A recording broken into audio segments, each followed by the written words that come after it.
नमस्कार, इतना स्वदेश पे मिट का मसाला में आपका स्वागत है। मैं हूं मनीष मेनुगिरी और मैं अगले आधे घंटे में बताऊंगा भारतीय बाजारों में क्या हुआ। कह सकते हैं कि मंथली एक्सपायरी का दिन है तो बाजार जो है संभलने की कोशिश कर रहा है पर संभल नहीं पा रहा और हर ऊपरी स्तर पे बाजार में मुनाफा वसूली देखने को मिल रही है। सबसे पहले निफ्टी की बात की जाए, 19,388 का उसने आज इंट्राडे हाई बनाया, यानी कि 19,400 को नहीं पार कर पाया। उसके बाद हमने देखा दबाव देखने को मिला। इंट्राडे में 19,299 के आसपास का इसने लो बनाया है और वापस से 19,300 के आसपास ही ट्रेड कर रहा है। अब ये देखना होगा कि 19,300 के स्तर को ये होल्ड करता है कि नहीं, क्योंकि पुट में देखिए 1,57,00,000 के आसपास को वही खड़ा है और उसमें आज में कम से कम 1 करोड़ जुड़े हैं। इसके अलावा 19,250 देखिए, इसमें 1,97,00,000 का वही खड़ा है। इसके अलावा 19,200 देखिए, इसमें करीब 2 करोड़ के आसपास का है। तो सबसे ज़्यादा अगर वाई की बात करें तो दो जो है 19,200 के आसपास का है। तो हर 50 पॉइंट पे कहीं ना कहीं निफ्टी हो सकता है सपोर्ट लेने की कोशिश करे और अगर 19,300 के नीचे लगातार ट्रेड करता है तो हो सकता है कि बाजार में थोड़ी सी गिरावट देखने को मिले। अब बैंक निफ्टी देखिए, बैंक निफ्टी में भी आज हमने देखा कि 44,399 का इसने इंट्राडे में हाई बनाया, यानी कि 44,400 को नहीं पार कर पाया। उसके बाद दबाव देखने को मिला। इंट्राडे लो देखिए 43,970 के आसपास का है और अब वापस से ये 44,000 के ऊपर टिकने की कोशिश कर रहा है। देखना होगा कि 44,000 के ऊपर ये टिक पाता है कि नहीं, क्योंकि 43,900 पे सबसे ज़्यादा वाई खड़ा है 1,27,00,000 पुट पे। अब देखना होगा कि क्या 43,900 पर सपोर्ट मिलता है कि नहीं। 44,000 में देखिए करीब 83 लाख के आसपास को वाई खड़ा हुआ है और इसीलिए वो एक ऐसा जोन है जिसमें लगातार रसाकसी चल रही है कि किसके ऊपर ये टिकता है कि नहीं। लास्ट के कह सकते हैं आखिरी 3 घंटे का कारोबार बचा हुआ है। अब उसमें देखना होगा क्या कहीं थोड़ी सी भी शॉर्ट कवरिंग का सहारा मिलता है या नहीं, इस पर समझने की कोशिश करेंगे। लेकिन एक इंडेक्स जिसकी मैं लगातार चर्चा करता हूँ, कह सकते हैं मेरा पसंदीदा इंडेक्स है निफ्टी मिड कैप। बाजार की कोई चाल हो, इसकी रफ्तार हमेशा ऊपर की तरफ ही जाती है। आज भी बाजार में इतना दबाव होने के बावजूद या कह सकते हैं थोड़ी गिरावट होने के बावजूद इस इंडेक्स में मजबूती देखने को मिले और अभी भी जो है ये हरे निशान पे लगातार कारोबार कर रहा है। अगर थोड़ा भी बाजार को सपोर्ट मिलता है तो वापस से देख सकते हैं कि मिड कैप शेयरों में मजबूती देखने को मिल सकती है। निफ्टी मिड कैप 100 की बात कीजिए तो करीब 47 ऐसे शेयर है जहाँ मजबूती का रुझान है, 53 ऐसे शेयर है जहाँ दबाव देखने को मिला। कुछ एक स्टॉक्स देखिए फटाफट मिड कैप की, जिससे आपको यह भरोसा जगेगा कि नहीं बाजार में सब कुछ खराब नहीं है, चिंता की बात नहीं, तेजी का रुख है। ग्लैंड फार्मा देखिए आज के ट्रेड में एक अच्छी मजबूती दिखा रहा है। इसके अलावा सीजी पावर देखिए वहाँ खरीदारी देखने को मिली। आईटी में देखिए आप खासतौर पे परसिस्टेंट में मजबूती देखने को मिल रही है। कोफोर्ज एक और शेयर होगा जहाँ पे खरीदारी देखने को मिली है। मिड कैप आईटी स्टॉक्स में आज के ट्रेड में मजबूती देखने को मिली है। आईटी का ऐसा इंडेक्स है जो बाजार को सपोर्ट कर रहा है। ऑटो भी एक ऐसा इंडेक्स है जहाँ बाजार को थोड़ा सहारा मिलता हुआ दिख रहा है। पूना वाला फिनकॉर्प वहाँ खरीदारी देखने को मिली है। इसके अलावा आप देखिए एमफीसी जैसे स्टॉक्स में खरीदारी, ऑटो शेयरों में भी खरीदारी देखने को मिली है। कुछ और स्टॉक्स देखिए इंट्राडे चार्ट, जुबिलेंट फूड में आज थोड़ी मजबूती है। अब कुछ और आपको ऐसे छोटे स्टॉक्स में बताता हूं जहां आज के ट्रेड में एक अच्छी खरीदारी देखने को मिल रही है। एलजी बालाकृष्णन, जुबिलेंट फूड पर अभी भी कह सकते हैं 1.5 से 2% के आसपास की मजबूती, वापस हो सकता है थोड़ी मजबूती बढ़ता हुआ दिखे। करीब 13.5-14% की एलजी बालाकृष्णन में मजबूती देखने को मिल रही है। बाजार का मूड खराब है लेकिन मैं आपको ऐसे शेयर बता रहा हूं जिससे आपका मूड थोड़ा ठीक हो जाए। दिलीप बिल्डकॉन देखिए यहाँ 10% की मजबूती देखने को मिल रही है। इसके अलावा एक शेयर और देखिए जैक कॉर्प, यहाँ करीब 5.5% के आसपास की मजबूती देखने को मिली है। लक्ष्मी मशीन देखिए एक कह सकते हैं प्राइस वाइज बड़ा शेयर है, 14,000 के आसपास का, यहाँ की भी करीब 7% की मजबूती देखने को मिल रही है। इंडिया बुल्स हाउसिंग फाइनेंस ये एक शेयर ऐसा शेयर है जिसमें लगातार तेजी का रुझान बनता हुआ रहा है। हम देख रहे हैं कि लगातार इस शेयर में जो है तेजी देखने को मिल रही है। एक और शेयर जो मैं कल भी जिस पर हमने चर्चा कर रहे थे, जिंदल शॉ, आज यहाँ देखिए करीब 5% के आसपास की मजबूती देखने को मिल रही है। तो क्या अगले 3 घंटे के लिए इंडेक्स का ट्रेड छोड़ दें, क्योंकि हो सकता है कि चूंकि मंथली एक्सपायरी है तो लास्ट के 3 घंटे में काफ़ी ज़्यादा उतार चढ़ाव देखने को मिले, और शेयरों पर फोकस करें। बात करते हैं 3 घंटे के ट्रेड की।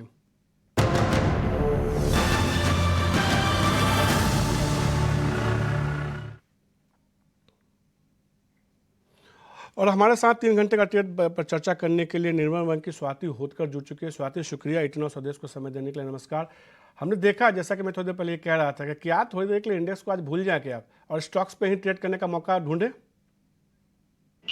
सी overall view little bit cautious in Nifty और बैंक निफ्टी की अगर बात करते हो, क्योंकि last continuously 4 to 5 trading sessions का अगर आप पीरियड देखोगे तो 50 में निफ्टी काफी दिक्कत फेस कर रही है 50 डेज मूविंग एवरेज का ब्रेकआउट, जैसे आपने कहा कि 19,400 470 एक काफी क्लस्टर रेजिस्टेंस जोन बना है। तो जब तक वो ब्रेकआउट नहीं देता ऑन द क्लोजिंग बेसिस, तब तक ये ऐसा डाउनफॉल और सही द प्रॉफिट बुकिंग हमें नजर आती रहेगी निफ्टी और बैंक निफ्टी में, दोनों इंडाइसेस में। निफ्टी की अगर बात करें तो अभी इमीडिएट सपोर्ट है 19,270 के लेवल्स, अगर आज वो ब्रेकडाउन होती है एंड जिस हिसाब से मोमेंटम नजर आ रहा है, अभी भी कॉशियस पॉइंट ही है, मुझे लगता है ये ब्रेकडाउन होने के बाद हमें 19,000 18,800 के लेवल्स वहां तक हमें एक फॉल देखने मिल सकता है, क्योंकि अभी तक कोई पैरामीटर्स निफ्टी में चेंज नहीं होते हुए नजर आ रहे कि जिससे हम कहेंगे कि एक अच्छी खासी पुल बैक रैली हमें नजर आएंगी। तो view is bit cautious on the Nifty में, थोड़े लॉन्ग पोजीशंस अवॉइड करने चाहिए, अगर प्रॉफिट्स मिल रहे तो बुक कीजिएगा, एल्स नहीं तो अपने स्टॉप लॉसेस ट्रेडिंग करते रहिएगा ईच एंड एवरी ट्रांजैक्शन, ये राय होगी। क्योंकि मुझे लगता है कि एक बार 19,000 या 1800 के लेवल्स टेस्ट होंगे, देन वापस हमें एक पॉजिटिव मोमेंटम रैली देखने मिल सकती है, only if it's break 19,400 levels, उसके ऊपर 19,600 700 के लेवल्स ओपन हो जाते हैं।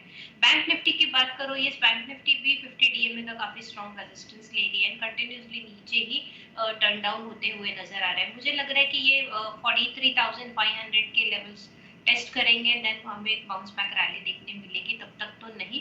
डेफिनेटली ये स्टॉक स्पेसिफिक मार्केट है, मिड कैप्स काफी अच्छे, बट कल और आज से मैं देख रही हूँ तो कुछ कुछ मिड कैप्स में भी अभी हम लोग एक लिटिल बिट सेल ऑफ नजर आ रहा है। तो अभी ओवरऑल सेक्टोरियल पार्टिसिपेशन जो नजर आ रहा था हम लोग परसों तक भी, आज वो थोड़े धीमे धीमे होते हुए तो हमें जिस नजर तरीके आ से आप रहे हैं। बता रही हैं कि स्टॉक्स में परफॉर्मेंस देखने को मिल रहा है, तो फटाफट दो स्टॉक्स बताइए जहां पे आपको लगता है कि यहां से मजबूती देखने को मिल सकती है मिड कैप में। इस आज के लिए मैं दो मिड कैप्स में काउंटर में बाय कॉल देना चाहूंगी। फर्स्ट आपने भी ये पॉइंट आउट किया, ग्लैंड फार्मा ओवरऑल सेक्टोरियल काफी पॉजिटिव है, ऐसे मार्केट में ये डिफेंसिव भी कहलाते जाएगा, 1680 के आसपास ये चल रहा है, इंपॉर्टेंट मूविंग एवरेजेस के ऊपर ट्रेड हो रहा है। मुझे लगता है ये इसमें क्षमता है 1750 1770 के लेवल्स टेस्ट करने की, तो करंट लेवल पे बाय कीजिएगा, स्टॉप लॉस प्लेस कीजिएगा 1640 का। सेकेंड बाय कॉल मेरा ऑटो एंसिलरीज पे है, जो कि एक ल्यूमैक्स इंडिया करके काउंटर है। इसमें अगर आप इंट्राडे आर्ली चार्ट्स देखोगे तो इसमें एक इनवर्स हेड एंड शोल्डर बना है and it's on the verge of giving the breakout of the neck line, तो इसमें काफी एक स्ट्रॉन्ग पोटेंशियल हमें नजर आ सकता है। 2270 का ब्रेकआउट है, मैं प्रीएम्प्ट कर रही हूँ इसमें ब्रेकआउट आ जाएगा over a period of time में। नीचे में 2220 का स्टॉप लॉस प्लेस कीजिएगा, अपसाइड में मैं टारगेट यहाँ से 100 पॉइंट्स का मोमेंटम रैली देख रही हूँ, जो कि काउंटर को लेके चल सकते हैं 2370 तक, तो ल्यूमेक्स इंडिया करंट लेवल पे बाय कर सकते हैं।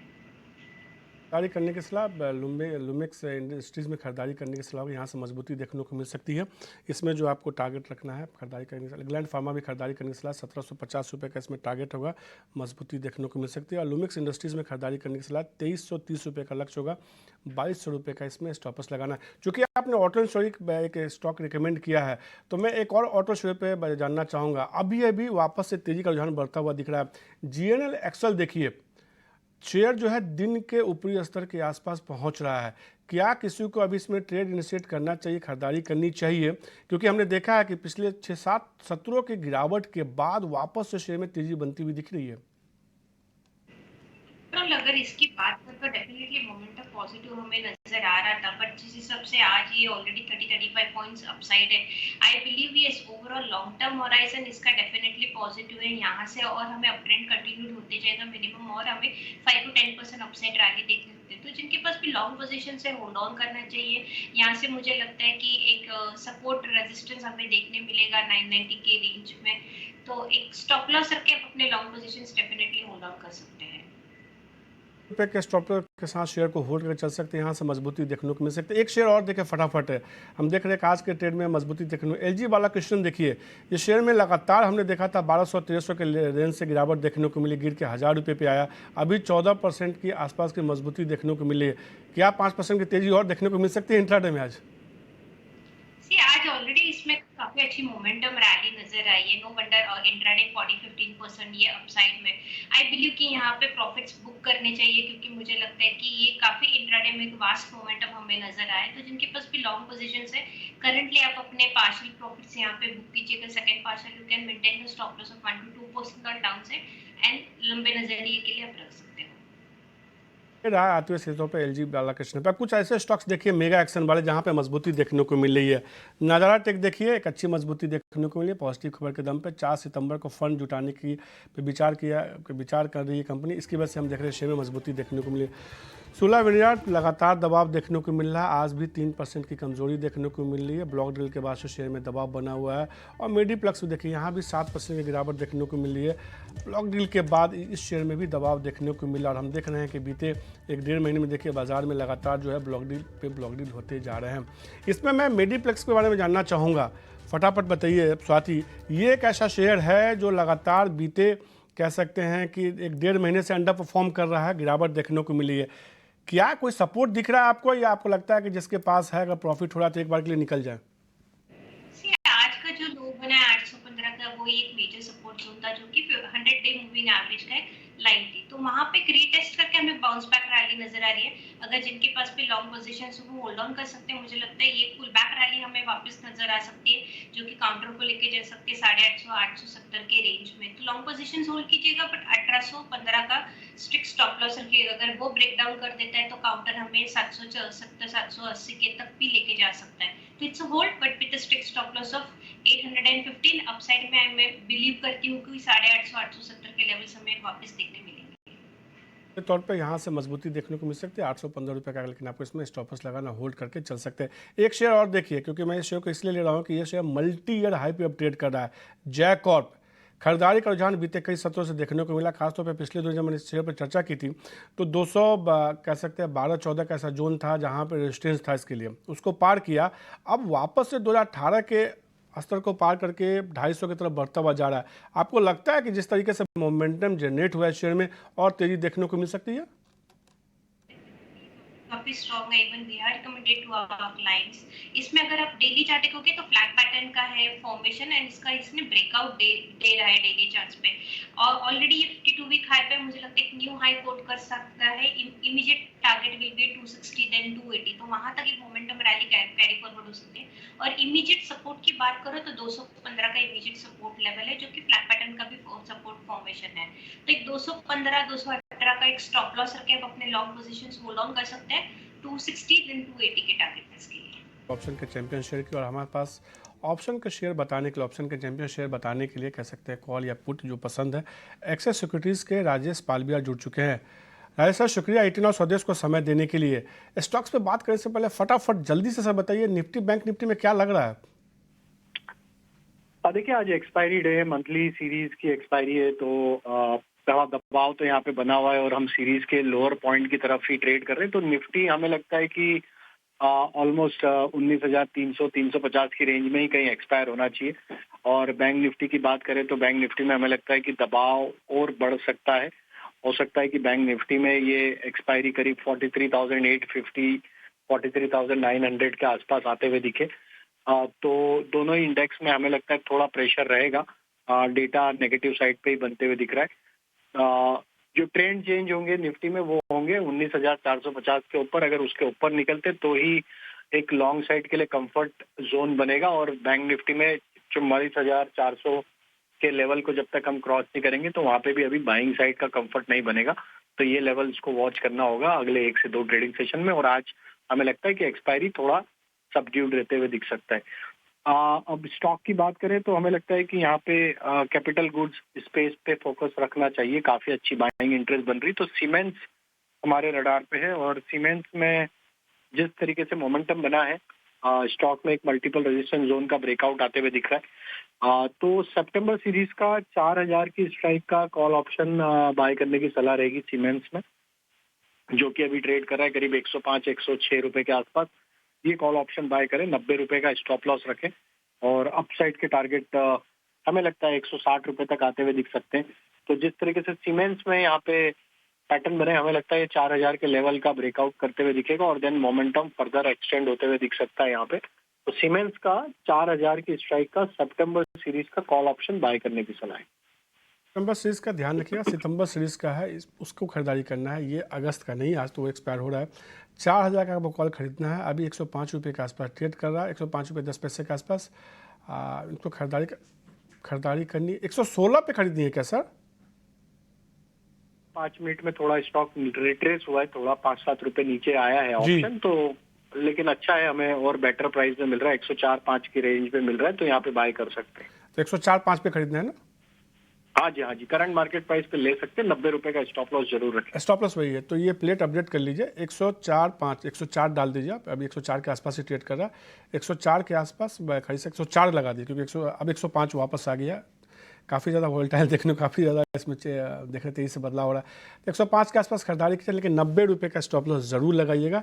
इसमें लक्ष्य जो है काफ़ी एग्रेसिव दे रहे हैं, 160 रुपये का, यानी कि यहाँ से करीब 55-60% तक का मान के चल रहे हैं कि राजेश जी की मजबूती देखने को मिल सकती है। कोई भी ट्रेड कीजिएगा स्टॉप लॉस जरूर लगेगा। शुक्रिया राजेश सर, ये स्टॉक्स बताने के लिए, ये कॉल बताने के लिए हमारे दर्शकों को। एक स्टॉक्स देखिए आज के ट्रेड में जिसमें हम थोड़ा दबाव बनते हुए दिख रहे हैं, सूला को देखिए, हमने देखा आज के ट्रेड में स्वाति ये शेयर कमज़ोर हो रहा है और एक अच्छी रैली दिखा रहा था, लेकिन जिस तरीके से आज ये शेयर गिरा है इंट्राडे में, आपको लगता है कि ये एक मौके के तौर पे देखना चाहिए या अभी और थोड़ा दबाव देखने को मिल सकता है सूला में? सूला वाइन्स की बात कर रहे थे?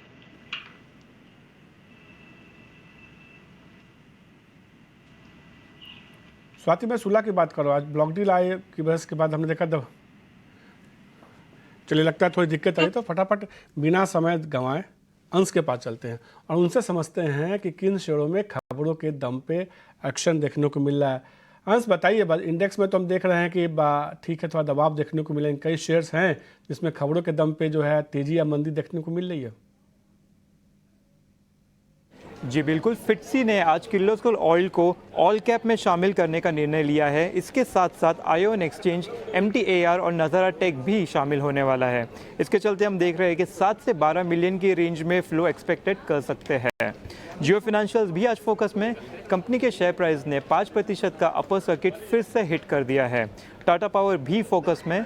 Tata power renewable power energy ने SSMI के साथ करार किया है और इस करार के चलते 28 मेगावाट का कैप्टिव सोलर प्लांट सेटअप करने वाली है कंपनी। एरोफ्लेक्स इंडस्ट्रीज भी फोकस में। NSE पर 190 प्रति शेयर और BSE पर 197.4 प्रति शेयर पर सेटल हुआ है। आखिर में प्रूडेंट कॉर्पोरेट एडवाइजरी पर भी बात कर लेते हैं। कंपनी के 35 लाख शेयर यानी 8.5% टोटल इक्विटी के कई सौदे हुए हैं आज। शुक्रिया अंश, ये तमाम स्टॉक्स बताने के लिए जिसमें खबरों के दम पे मजबूती देखने को मिले। इसमें थोड़ी देर पहले मैंने सूला की बात की थी, सूला पे बताइए स्वाति, क्या बता रही थी आप? डेफिनेटली आज उसमें गैप डाउन होने के बाद हम लोग ने सेलिंग प्रेशर देखा, पर 50 DMA का उसने काफी अच्छा सपोर्ट रीटेस्ट किया है, जो कि 484 का आज का लो था, वही एक सपोर्ट फॉर्मेशंस में। तो जब तक वो बरकरार है तब तक एक वापस हमें पुल बैक रैली नजर आ सकती है 510 520 पे। तो जिनके पास लॉन्ग पोजीशन है होल्ड ऑन कर सकते हैं जब तक 50 DMA रिस्पेक्टेड है। तो 484 का स्टॉप लॉस रख के आप अपने लॉन्ग पोजीशंस होल्ड कर सकते हैं। अगर कोई भी पुल बैक रैली आती है 520-530 के आसपास, तो आप अपने प्रॉफिट्स पा सकते हैं। तो ये रहा आते हुए सूला पे सीधे तौर पे हमने कई सारे स्टॉक्स की बात की है, कैश की, ऑप्शन के चैंपियन की बात की है, लेकिन हम बात करते हैं मिड कैप के महारथी शेयर की।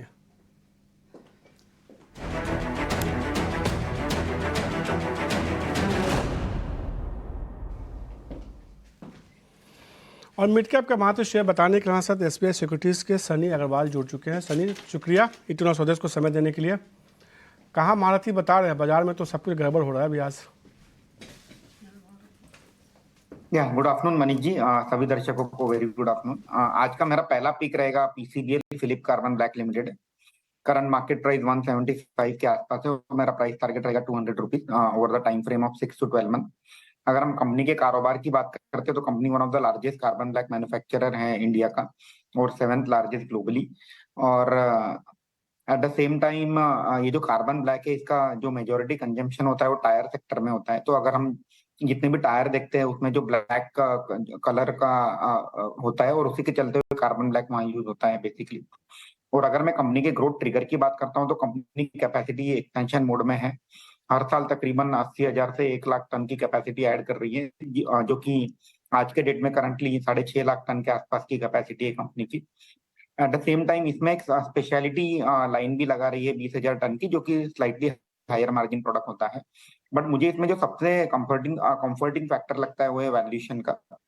मुझे लगता है कि कंपनी तकरीबन 600-650 करोड़ का प्रॉफिट दर्ज करेगी ये साल और अभी करंट मार्केट प्राइस पे वैल्यूएशन मार्केट कैप है 6,500-7,000 करोड़ के आसपास, तो 10 के पी के आसपास मिल रहा है। तो मुझे लगता है कि एक रिस्क रिवॉर्ड फेवरेबल एट ए करंट जंक्चर, तो डेफिनेटली आपके लॉन्ग टर्म पोर्टफोलियो में होना चाहिए। और मेरा दूसरा पिक रहेगा RVNL, जो कि रेल विकास निगम लिमिटेड है। करंट मार्केट प्राइस 130 के आसपास है और मेरा प्राइस टारगेट रहेगा 180 का over the period of 6 to 12 month. हालांकि ये स्टॉक हम काफी बार डिस्कस कर चुके हैं चैनल पे। बेसिकली जो कंपनी है one of the central government PSU company है, रेलवेज के काम करती है। एट द सेम टाइम अगर इनके मैं ऑर्डर बुक की बात करता हूँ तो तकरीबन अभी 60,000 करोड़ की ऑर्डर बुक है, जो कि 3 से 4 गुना है इनके FY23 सेल्स की। तो एक काफी लंबी विजिबिलिटी है। एट द सेम टाइम 2-3 बड़े ऑर्डर है, जैसे क्राइस्तान के, उनके अभी ऑर्डर पाइपलाइन में है। Eight the same time Vande Bharat का जो एग्जीक्यूशन है ट्रेन का, वो 2 साल बाद स्टार्ट होगा। तो मुझे लगता है कि 3 से 5 साल के लिए काफी एक लंबी विजिबिलिटी ये कंपनी में दिखती है और at the same time valuation भी कंफर्टेबल है। तो मुझे लगता है कि लॉन्ग टर्म पोर्टफोलियो में as a play on railway आपके पोर्टफोलियो में, मिड कैप पोर्टफोलियो में होना चाहिए। तो रेल विकास निगम खरीदारी करने की सलाह होगी। 180 रुपये का लक्ष्य होगा एक मारुति शेयर। इसके अलावा फिलिप्स कार्बन ब्लैक में खरीदारी करने की सलाह है। इसमें जो टारगेट होगा 200 रुपये का होगा। अगले 12 महीने के लिए आप नज़रिए के हिसाब से आप खरीदारी कीजिएगा तो आपको एक अच्छा रिटर्न देखने को मिल सकता है दोनों शेयरों में। शुक्रिया सनी मिड कैप का मारुति शेयर बताने के लिए। स्वाति, एक शेयर पे और मैं जानना चाहूँगा आपकी राय की, क्या इस पे करना चाहिए? आज के ट्रेड में देखिए आयोनो एक्सचेंज में एक अच्छी खरीदारी देखने को मिली है। बीते दिनों इसी महीने हमने देखा था अगस्त में कि शेयर ऑल टाइम हाई पे पहुंचा, वहां से करेक्ट हुआ और ये गिर के वापस से 450 के आसपास है। वापस से खरीदारी लौटी और बीते 4 सत्रों में एक अच्छी रैली देखने को मिली है। आयोनो एक्सचेंज पे क्या राय होगी आपकी? इलेक्शन की अगर बात करें तो मुझे लगता है कि ये डेफिनेटली काफी अच्छी हम लोग ने रैली देखी थी। 2-3 दिन से ये कंसोलिडेशन फेज में था। जैसे ही 520 के लेवल्स थोड़े वैसे अपसाइड मोमेंटम हमें 570 तक नजर आया, अभी भी बरकरार है वॉल्यूम्स के साथ प्राइस मोमेंटम है, which is very positive indication होता है टेक्निकल फ्रंट। मुझे लगता है कि ये डेफिनेटली ये 600 लेवल्स जो हम लोग ने लास्ट मंथ में देखे थे वो वापस रिटेस्ट कर सकते हैं। 609 उसका ऑल टाइम हाई था, वो रेंज तक ये वापस हाई रिटेस्ट करने सकते हैं। तो लॉन्ग पोजीशंस वालों डेफिनेटली होल्ड ऑन करना चाहिए। 530 का अगर जिसको भी प्रॉफिट स्टॉप लॉसेस रखने हैं तो 530 का एक इमीडिएट सपोर्ट लेवल है, तो 530 के स्टॉप लॉस है वो अपने लॉन्ग पोजीशंस होल्ड कर सकते हैं for immediate target of 600 and 610 levels on high side. Share जो है 530 के स्टॉप के साथ आप होल्ड कर चल सकते हैं। 610 630 तक का लक्ष्य देखने को इस शेयर में देखने को मिल सकता है। शुक्रिया स्वाति, तमाम शेयरों पर बीते आधे घंटे में चर्चा करने के लिए, हमारे दर्शकों को तमाम बड़े एक्शन वाले शेयरों पर बताने के लिए कि क्या करना चाहिए। मिड कैप मसाला में अब इतना ही, लेकिन